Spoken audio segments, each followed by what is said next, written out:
What's up, guys? Jacob Rothenberg here. And on the channel, we have someone very amazing in publishing, Tommy A.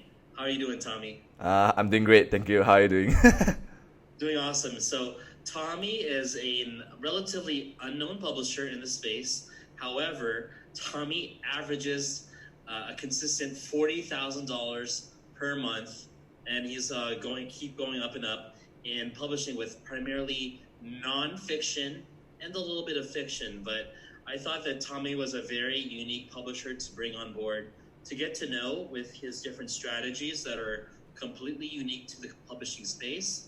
And he follows a strategy that I think most publishers neglect in the way of diversifying their income streams. So I don't want to steal too much of your content, but how are you doing, Tommy? I'm doing great, thank you. And thank you so much for the warm welcome. So, yeah, I think you're right for the publishing wise. I think a lot of people are at risk today because what they're doing right now, even if you're earning 5K, 10K a month, you are doing alright. And the problem is that I believe most of you guys have books on Amazon and you guys have books on ACX, and that's about it. And when Amazon, and if you do something a little bit wrong, even if you have built it up to 20K, 30K, you are at very high risk because you haven't diversified your portfolio. Yeah, so personally for me, even if I'm earning 30, 40K, not a lot of the income is from Amazon. Maybe about 50% of the income is from Amazon. The rest is from other sources. So, yeah, so for what I suggest to other people is to seek other ways of selling your books because you can have the same book and you can sell it to other platform. Yeah, So when 50% of your income comes from Amazon and 50% comes from other sources, what exact other sources are you referring to? okay, so a big one is Ingram Spark. So if you guys haven't published to Ingram Spark, you guys must publish to Ingram Spark. It has produced amazing results for me and draft to digital as well. So I'm currently doing Authors Republic, so that's for the audiobooks part to diversify and stay rooted so that I don't get shaken when Amazon like does something funny or things like that. Yeah, and a few other platforms. However, the few other platforms I'm still experimenting. Yeah, so this includes translations. Yeah, and so for Ingram Spark, for draft to digital wise, these two parts is really a true test of your research, of your foundation. Yeah, a lot of people, they publish the books on draft to digital on Ingram Spark and they don't get very good results. And this is usually a sign or a symptom that your book cover is not good enough, your book title is not good enough, your research you're not doing it well enough. Because on Amazon you can kind of fake it till you make it, right? You get the fake reviews and like kind of fake it till you make it. And for draft to digital for Ingram Spark, it's very difficult to do that. Yeah, so the minimal that I can suggest is for people to to at least publish the paperback book on Ingram Spark, and on the course that I will have, I'm going to teach them much more advanced way to triple or double down on Ingram Spark because it can produce amazing results. Yes. So just for reference, how much are you averaging per month on Ingram Spark alone? For this month, I'm doing over 13K on Ingram Spark already. September. Yes. Wow. And it has been growing and growing. Last month it was about 10K or 11K. Yeah. So it's gonna grow even bigger because there are still a lot of things that I have not tapped on it yet, and it takes time because I'm hiring full-time VAs to do this for me. So the cool thing is that for Ingram Spark, it's not that sensitive. Like you don't have to have VPN or whatnot that for people to kind of like to log into your account. People can just log in from Philippines, from India or whatnot, and you are not so scared of it. Yeah. Yeah, because it's from what I understand in terms of service, you are allowed to have other people access your Ingram Spark account, your draft to digital account, and even your ACX account, but not KDP. Okay.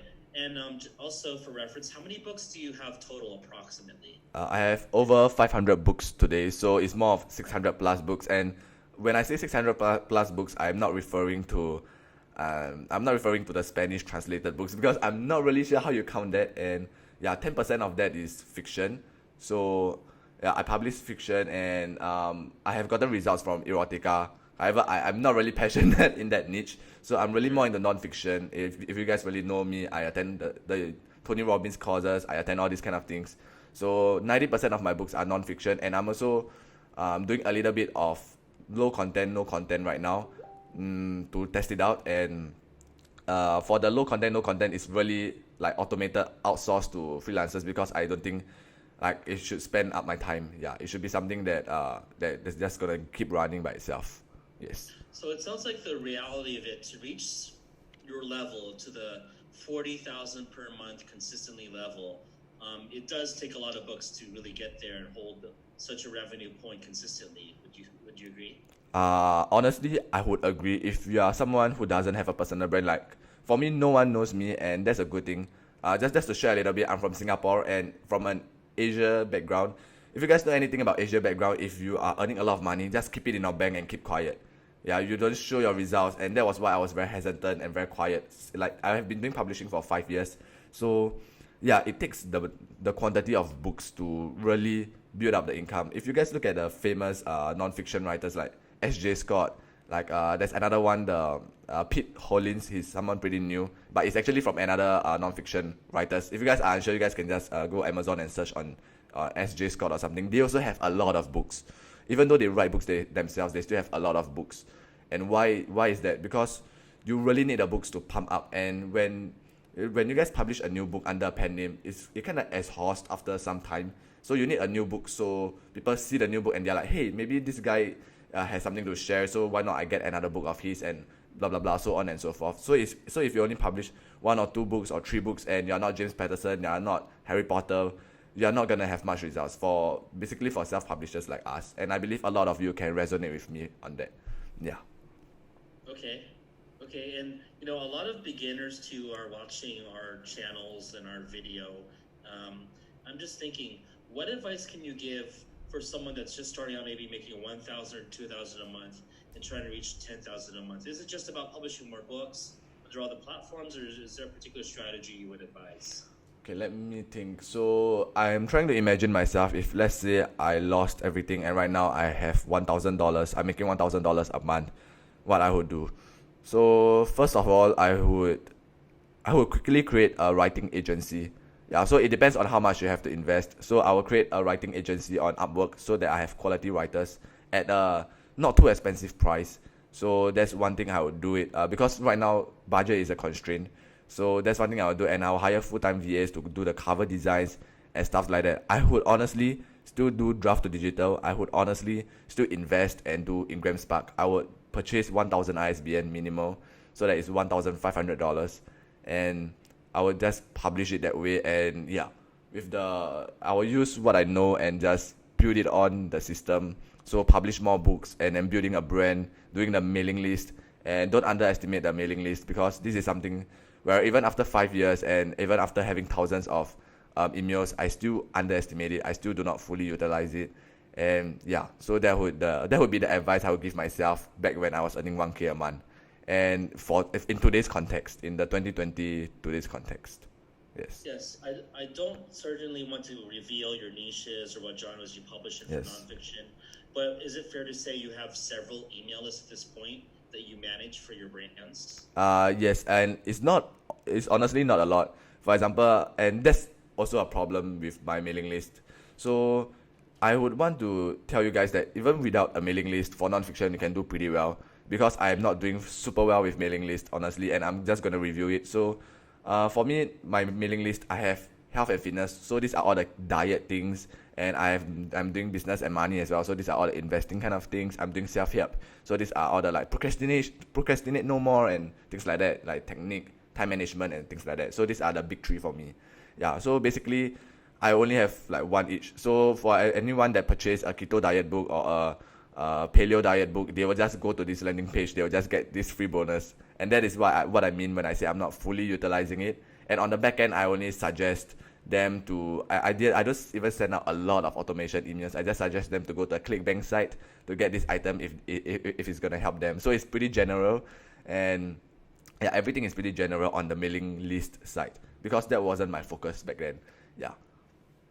I see, okay. Because I'm just trying to figure out, you're doing extremely well with Ingram Spark, beyond what I hear from any other publisher. Yes. You must certainly have some kind of system to where you optimize your results for these other third-party platforms. You're not getting fake reviews for your books. Yes. You have your own system. Like, are you able to share some insights on this in this interview? Yes, no problem. So, first of all, my first insight when you talk about fake reviews is not to do them. yeah, it's too high risk, and on Ingram Spark, honestly, it's very difficult. There isn't really a way to go about doing fake reviews, and it's probably gonna get you negative ROI because you don't even know which platforms to give fake reviews on, and just don't do that. Yeah. So secondly, when you publish on Ingram Spark, because for Ingram Spark the pricing one ISBN, you need a ISBN, which is a code to publish on Ingram Spark. So for one book, so let's say I'm publishing a paperback book, I need one ISBN. And on sale, when you buy the ISBN, one ISBN costs you about $135. So Yeah. yes, so it's crazy. 10 ISBN costs you about $300, and 100 ISBN costs you about $600, and 1,000 ISBN costs you about $1,500.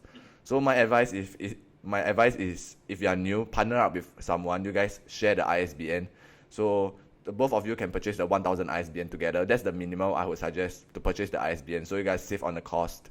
And also another advice regarding Ingram Spark itself is that don't just publish the paperback, publish the hardcover as well. And I also teach that in I will also be teaching that. Yeah, correct.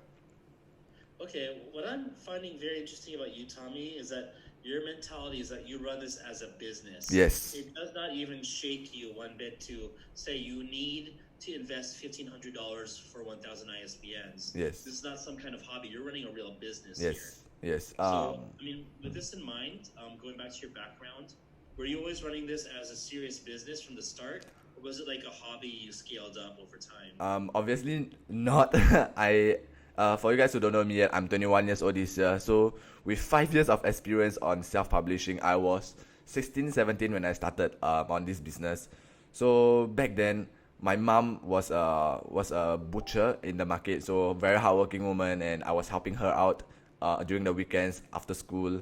So back then, all I had was a self-employed mentality. So I see my mom operating in the business, doing all the hard work and doing everything from A to Z and everything after that, beyond that. So for me, my background, it taught me to be a self-employed person. And when I got into this business, I was doing a lot of things myself.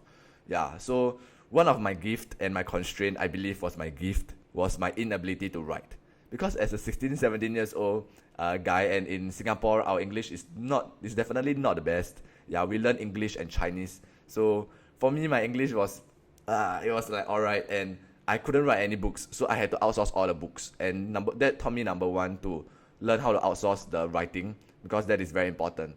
Yeah, so I believe some of you might think of writing your own books and all this. I don't discourage that. I just feel that from a business point of view, if you guys are doing a lot of things yourself, you guys are not running the business.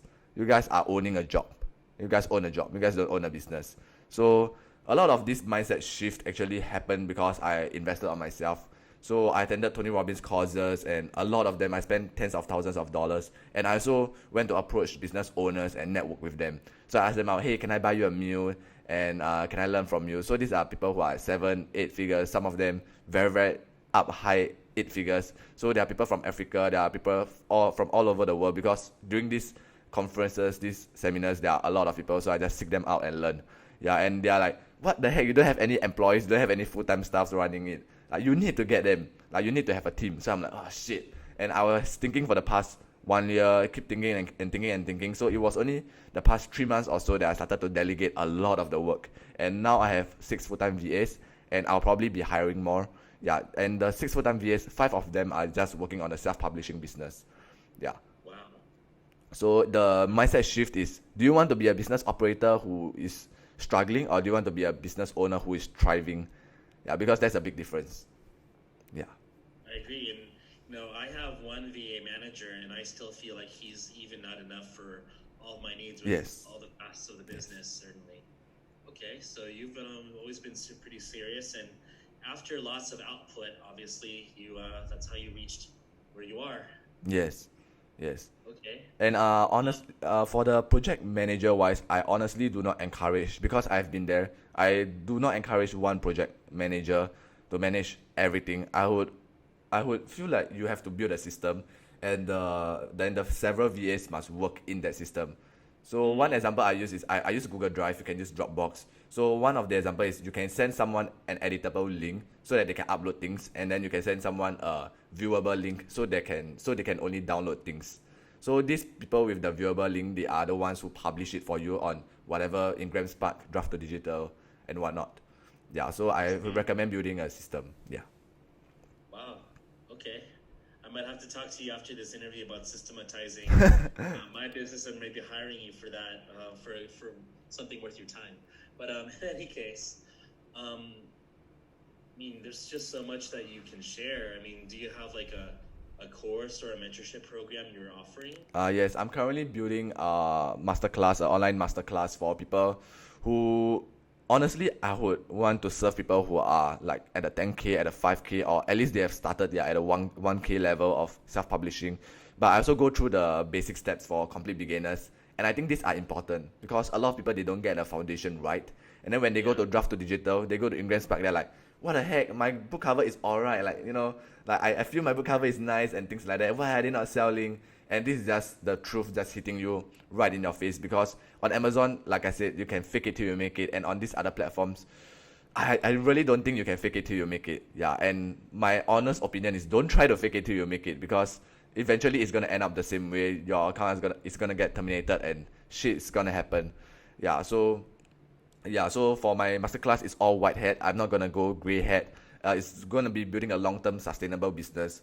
And if you really hear what the words that I'm saying, long-term sustainable business, it really stems from me being a young father, because I have a 2 years old daughter. I have a wife, so I can't possibly build a fast business and sprint all the way, and then like I earn 10K, 20K a month, and then I just stop there and live somewhere nice and go to Bali and things like that, or like go to Thailand and just stay comfortably. So it doesn't work that way for me. Yeah, and even traveling right now, I have to think of my daughter and my wife. So it really upped the game. And in the future, yeah, for traveling wise and all this, if you really want to travel well and all this, you have to like 2x or 3x your expenses. So like building the long term sustainable business is really ingrained in my brain. Yeah, so I am in the midst of building the masterclass, the online masterclass, and it will not be for everyone. The price point itself will not be for everyone, but for those who are interested in scaling it up and to build a really long-term sustainable and a business that can fit you and you are serious about it. You are not just gonna say, I'm just gonna do 3 months and this is gonna be passive income. Then I will welcome everyone. Yes.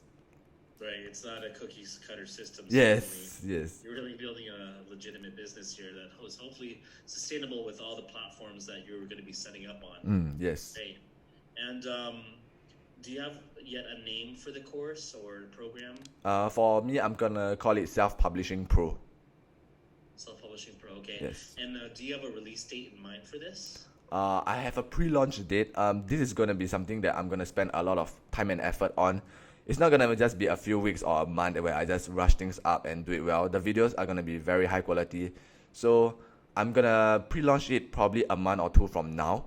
Yeah, and when during the pre-launch, you guys are gonna, like, people who wanna join are gonna get a very special discount. And yeah, when I pre-launch it, it's probably gonna be 40-50% done, and then from then on I will focus on the next 1 or 2 months to complete the course and give you guys the best shit ever. Yeah.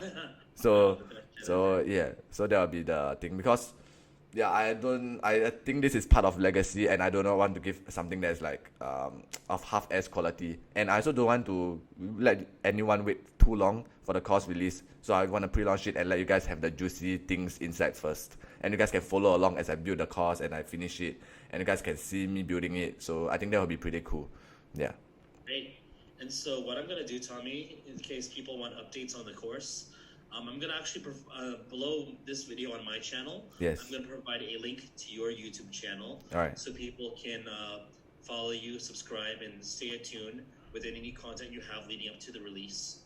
And how else can we find you? I mean, you're relatively unknown in the community at this point. Yes. Like, how can people reach you if they have questions or need help? All right. I think one of the ways is you guys can contact me on Facebook. Honestly, I'm really unknown. So on my YouTube channel, if you put a link to my YouTube channel, what people are gonna see is an empty page. So yeah, I'm gonna be building the YouTube as well, because I believe that's a good way to leave a legacy and also to give value to people, to build your personal branding as well. So yeah, you guys can contact me through Facebook. My name is Tommy Kok, TOMMYKOK. And yeah, it's a funny name, I know, KOK. Just that there's a story behind it as well, but whatever. Then for Instagram wise, my Instagram is TommyKok1998. So that was the year I was born at. Yeah. Wait, you're only 21 years old? Yeah, I'm 21 years old this year.